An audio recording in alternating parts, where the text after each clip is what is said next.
GHS പാലിശ്ശേരിയുടെ ഒരു ആഭിമുഖ്യത്തിൽ നടത്തുന്ന ഒരു പ്രോജക്റ്റാണത്.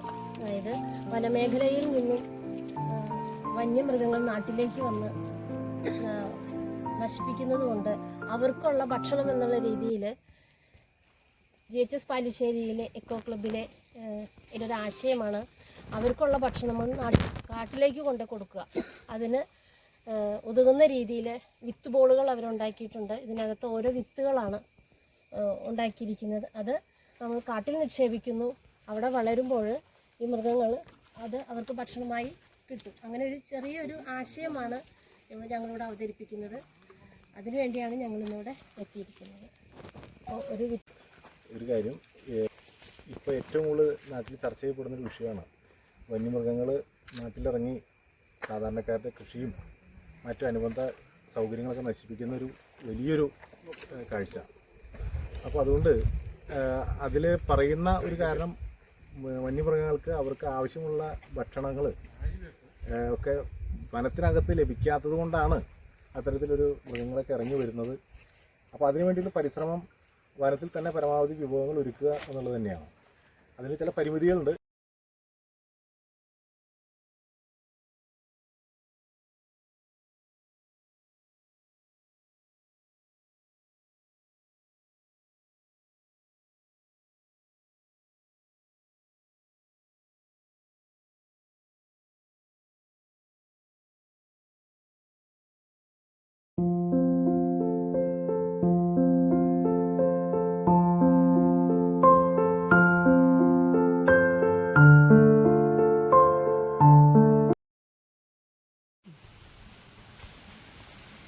ഇന്ന് ജൂലൈ 28 പ്രകൃതി സംരക്ഷണ ദിനമാണ്.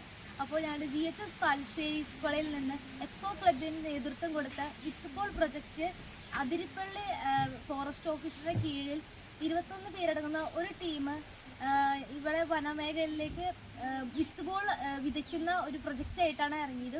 അതിൻ്റെ ഉദ്ദേശം എന്ന് പറയുന്നത് ഇപ്പോഴത്തെ കാലം എന്ന് പറയുന്നത് വന്യമൃഗങ്ങൾ നാട്ടിലേക്ക് ഇറങ്ങുക, അവരുടെ ഒരുപാട് സാധനങ്ങൾ കൃഷികളെല്ലാം നശിപ്പിക്കുക എന്നതാണ്. അപ്പോൾ അവർ ഇങ്ങനെ വരുന്നതിൻ്റെ ഉദ്ദേശം എന്ന് പറഞ്ഞാൽ അവർക്ക് അവിടെ ഭക്ഷണം ഇല്ലാത്തത് കൊണ്ടാണ് ഇങ്ങോട്ട് വരുന്നത്.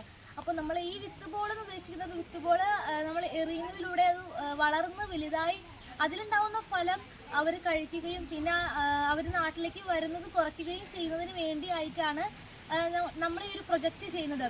അപ്പോൾ അതിന് വളരെ മികച്ചതായിട്ട് നമുക്ക് ചെയ്യാൻ പറ്റി, വളരെ സന്തോഷം. അതേപോലെ തന്നെ നമ്മൾ ഫോറസ്റ്റ് ഓഫീസർക്കും അതിനോട് പ്രവർത്തിച്ച എല്ലാ ഉദ്യോഗസ്ഥർക്കും ഞാൻ നന്ദി പറയുന്നു.